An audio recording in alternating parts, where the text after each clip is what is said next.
Hi friends, ಲೋಕ Kannada YouTube ಚಾನಲ್ಗೆ ತಮ್ಮೆಲ್ಲರಿಗೂ ಮತ್ತೊಮ್ಮೆ ಸ್ವಾಗತ. ನನ್ನ ಹೆಸರು ಶರಣ್. ಫ್ರೆಂಡ್ಸ್, ಜೀರಿಗೆ ಬಗ್ಗೆ ತಮ್ಮೆಲ್ಲರಿಗೂ ಗೊತ್ತೇ ಇದೆ ಅಲ್ವಾ? ಪ್ರತಿಯೊಬ್ಬರ ಅಡಿಗೆ ಮನೆಯಲ್ಲಿ ಜೀರಿಗೆ ಅಂತೂ ಇದ್ದೇ ಇರತ್ತೆ. ಅದನ್ನು ಪ್ರತಿನಿತ್ಯ ಉಪಯೋಗಿಸದೇ ಇರೋವಂಥವ್ರು ಒಬ್ಬರು ಇರೋದಿಲ್ಲ. ಹಾಗೆ ನಾನು ಕೂಡ ಹಲವಾರು ವಿಡಿಯೋಗಳನ್ನು ಜೀರಿಗೆ ಉಪಯೋಗಿಸೋದ್ರಿಂದ ಏನೆಲ್ಲ ಬೆನಿಫಿಟ್ ಸಿಗುತ್ತೆ ಅನ್ನೋದ್ರ ಬಗ್ಗೆ ತಿಳಿಸಿದ್ದೀನಿ. ಹಾಗಂತ ಹೇಳಿಬಿಟ್ಟು ಜೀರಿಗೆನ ಜಾಸ್ತಿಯಾಗಿ ತಿನ್ನಬೇಕು ಅಂತನೂ ಅಲ್ಲ, ಅತಿಯಾದರೆ ಅಮೃತನೂ ಕೂಡ ವಿಷ ಆಗತ್ತೆ ಅಲ್ವಾ? ನಾನಿವತ್ತು ಅದರ ಬಗ್ಗೆನೇ ನಿಮಗೆ ಡಿಟೇಲ್ ಮಾಹಿತಿಯನ್ನು ಕೊಡಬೇಕು ಅಂದ್ಕೊಂಡಿರೋದು. ಇವತ್ತು ನಾವು ಜೀರಿಗೆ ಕಾಳನ್ನು ಅತಿಯಾಗಿ ತಿಂದರೆ ಏನೆಲ್ಲ ತೊಂದರೆಗಳು ಉಂಟಾಗುತ್ತೆ ಅನ್ನೋದ್ರ ಬಗ್ಗೆ ತಿಳ್ಕೊಳ್ಳೋಣ. ಸೊ ಯಾವುದೇ ಪದಾರ್ಥವಾಗಲಿ ನಾವು ಅತಿಯಾಗಿ ಸೇವಿಸೋದ್ರಿಂದ ನಮ್ಮ ಆರೋಗ್ಯಕ್ಕೆ ಅಷ್ಟು ಒಳ್ಳೆಯದಲ್ಲ. ಸೊ ಬನ್ನಿ ತಡ ಮಾಡದೆ ಈ ವಿಡಿಯೋನ ಸ್ಟಾರ್ಟ್ ಮಾಡ್ಕೊಳ್ಳೋಣ.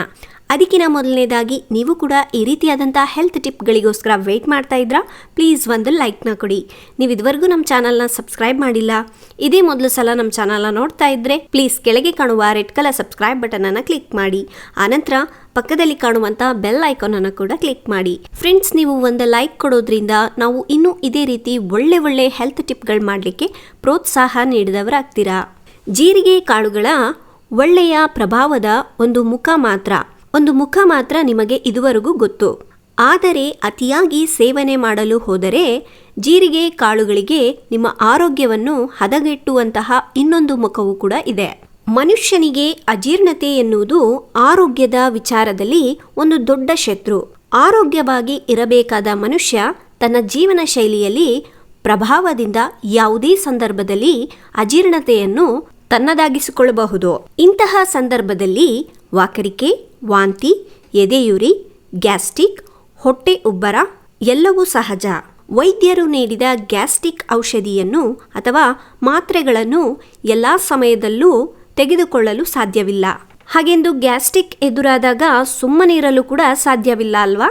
ಅಂಥ ಸಂದರ್ಭದಲ್ಲಿ ನಮಗೆ ನೆನಪಾಗುವುದು ಅಡಿಗೆ ಮನೆಯಲ್ಲಿ ಸಿಗುವಂತಹ ಜೀರಿಗೆ ಕಾಳುಗಳು. ಹೇಗಾದರೂ ಮಾಡಿ ನಮ್ಮ ಗ್ಯಾಸ್ಟ್ರಿಕ್ ಸಮಸ್ಯೆಯನ್ನು ಹೋಗ್ಲಾಡಿಸ್ಕೊಂಡ್ರೆ ಸಾಕಪ್ಪ ಅನಿಸ್ಬಿಡುತ್ತಲ್ವಾ? ಫ್ರೆಂಡ್ಸ್, ಆಗ ಅತಿಯಾಗಿ ಜೀರಿಗೆ ಕಾಳನ್ನು ಸೇವನೆ ಮಾಡಲು ಮುಂದಾದರೆ ಎದುರಾಗೋದು ಇನ್ನೊಂದು ಬಗೆಯ ಆರೋಗ್ಯದ ಸಮಸ್ಯೆ. ಜೀರಿಗೆ ಕಾಳನ್ನು ಅತಿಯಾಗಿ ಸೇವಿಸಿದರೆ ಆರೋಗ್ಯಕ್ಕೆ ತೊಂದರೆಯುಂಟಾಗುವುದೇ ಎಂದು ಬಾಯ ಮೇಲೆ ಬೆರಳಿಟ್ಟು ಆಶ್ಚರ್ಯಕರವಾಗಿ ಕೇಳುವವರು ಉಂಟು.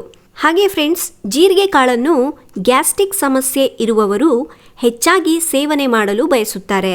ಏಕೆಂದರೆ ಹೊಟ್ಟೆಯಲ್ಲಿನ ಆಮ್ಲೀಯತೆಯನ್ನು ಕಡಿಮೆ ಮಾಡುವಂತಹ ಒಳ್ಳೆಯ ಗುಣಲಕ್ಷಣಗಳು ಜೀರಿಗೆ ಕಾಳಿನಲ್ಲಿ ಸಿಗುತ್ತೆ.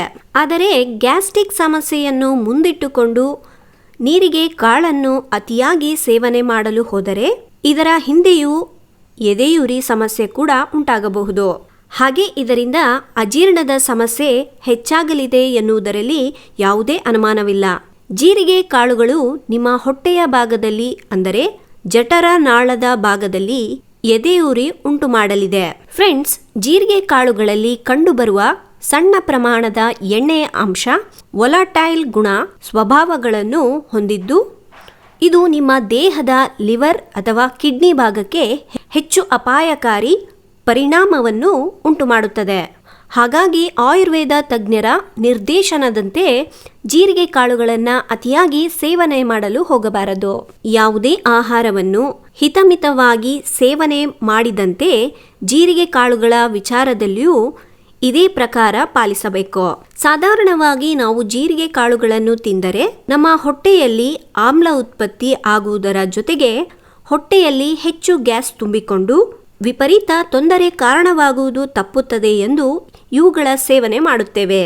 ಆದರೆ ಸ್ವಲ್ಪ ಮಿತಿ ಮೀರಿದರೆ ಇದು ನಮ್ಮ ಹೊಟ್ಟೆ ಉಬ್ಬರ ಮತ್ತು ಕರುಳಿನ ಭಾಗದಲ್ಲಿ ಉರಿಯೂತದ ಸಮಸ್ಯೆ ಉಂಟಾಗುವಂತೆ ಮಾಡಿಬಿಡುತ್ತದೆ.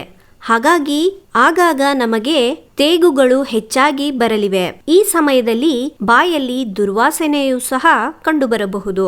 ಫ್ರೆಂಡ್ಸ್, ಜೀರಿಗೆ ಕಾಳುಗಳಲ್ಲಿ ನಕೋಟಿಕ್ ಗುಣಲಕ್ಷಣಗಳು ಕಂಡುಬರುತ್ತವೆ ಎಂದು ಹೇಳುತ್ತಾರೆ. ಹಾಗಾಗಿ ಸೇವನೆ ಮಾಡುವಾಗ ಸ್ವಲ್ಪ ಎಚ್ಚರವಾಗಿರಬೇಕು. ಕೆಲವರಿಗೆ ಜೀರಿಗೆ ಕಾಳುಗಳನ್ನು ಹೆಚ್ಚಾಗಿ ತಿಂದರೆ ಮೆದುಳಿನ ಬುದ್ಧಿಶಕ್ತಿ ಕಡಿಮೆಯಾಗುವುದು, ವಾಕರಿಕೆ ಮತ್ತು ವಾಂತಿ ಉಂಟಾಗುವುದು, ತಲೆ ಸುತ್ತು ಬರುವುದು ಇತ್ಯಾದಿ ಸಮಸ್ಯೆಗಳು ಕಂಡುಬರುವ ಸಾಧ್ಯತೆಯೂ ಇರುತ್ತದೆ. ಹಾಗಾಗಿ ಜೀರಿಗೆ ಕಾಳುಗಳ ಅತಿಯಾದ ಸೇವನೆ ಬೇಡವೇ ಬೇಡ. ಹಾಗೆ ಫ್ರೆಂಡ್ಸ್, ಜೀರಿಗೆ ಕಾಳನ್ನು ಅತಿಯಾಗಿ ಸೇವನೆ ಮಾಡುವುದರಿಂದ ರಕ್ತದಲ್ಲಿನ ಸಕ್ಕರೆ ಅಂಶ ಕುಸಿಯುತ್ತದೆ ಎಂದು ಹೇಳುತ್ತಾರೆ. ನೀವು ಶಸ್ತ್ರಚಿಕಿತ್ಸೆಗೆ ಒಂದು ವೇಳೆ ಈಗಾಗಲೇ ಒಳಗಾಗಿದ್ದರೆ ನಿಮಗೆ ನಿಮ್ಮ ದೇಹದಲ್ಲಿ ಸಕ್ಕರೆ ಪ್ರಮಾಣವನ್ನು ಸರಿಯಾಗಿ ನಿವಾರಣೆ ಮಾಡಬೇಕು ಎಂಬ ಜವಾಬ್ದಾರಿ ಇರುತ್ತದೆ.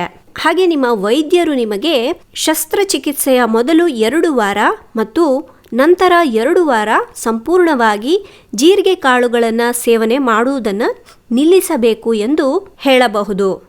ಹಾಗಾಗಿ ಜೀರಿಗೆ ಕಾಳುಗಳನ್ನು ಸೇವನೆ ಮಾಡುವ ಮುನ್ನ ಈ ಎಲ್ಲ ಎಚ್ಚರಿಕೆಗಳನ್ನು ನೀವು ಗಮನದಲ್ಲಿಟ್ಕೊಳ್ಬೇಕು. ಹಾಗೆ ಇವಾಗ ಕೆಲವರಿಗೆ ಡೌಟ್ ಇದ್ದೇ ಇರತ್ತಲ್ವಾ, ಒಂದು ದಿವಸಕ್ಕೆ ಎಷ್ಟು ಪ್ರಮಾಣದಲ್ಲಿ ನಾವು ಜೀರಿಗೆನ ಸೇವಿಸಬಹುದು ಅಂತ. ಒಂದು ದಿವಸಕ್ಕೆ ಬಂದು 1/4 ಟೀ ಸ್ಪೂನ್ನಷ್ಟು ಜೀರಿಗೆ ತಗೊಳ್ಳೋದ್ರಿಂದ ಪ್ರಾಬ್ಲಮ್ ಏನೂ ಇಲ್ಲ. ಅತಿ ಆದರೆ ಅಪಾಯ ತಪ್ಪಿದ್ದಲ್ಲ. ಸೊ ನೋಡಿದ್ರಲ್ವಾ ಫ್ರೆಂಡ್ಸ್, ಇವತ್ತಿನ ಹೆಲ್ತ್ ಟಿಪ್ ತಮ್ಮೆಲ್ಲರಿಗೂ ಇಷ್ಟ ಆಗಿದೆ, ಯೂಸ್ಫುಲ್ ಆಗಿದೆ ಅನ್ಕೋತಾ ಇದ್ದೀನಿ. ಇಷ್ಟ ಆಗಿದ್ರೆ ಪ್ಲೀಸ್ ಒಂದು ಲೈಕ್ ಕೊಡೋದನ್ನ ಮರಿಬೇಡಿ. ಹಾಗೆ ಈ ಹೆಲ್ತ್ ಟಿಪ್ನ ನಿಮ್ಮ ಫ್ರೆಂಡ್ಸ್ಗೆ, ಫ್ಯಾಮಿಲಿ ಮೆಂಬರ್ಸ್ಗೂ ಸಹ ಶೇರ್ ಮಾಡಿ. ಇನ್ನು ಇದೇ ರೀತಿಯಾದಂಥ ಒಳ್ಳೆ ಟಿಪ್ಸ್ಗಳಿಗಾಗಿ ಹಿಂದೆ ನಮ್ಮ ಮಾಯಾ ಲೋಕ ಕನ್ನಡ ಯೂಟ್ಯೂಬ್ ಚಾನಲ್ಗೆ ಸಬ್ಸ್ಕ್ರೈಬ್ ಆಗಿ. ನಾಳೆ ಇನ್ನೊಂದು ಹೊಸ ವಿಡಿಯೋದೊಂದಿಗೆ ಮತ್ತೆ ಸಿಗೋಣ. ಅಲ್ಲಿವರೆಗೂ ಟೇಕ್ ಕೇರ್, ಬಾಯ್.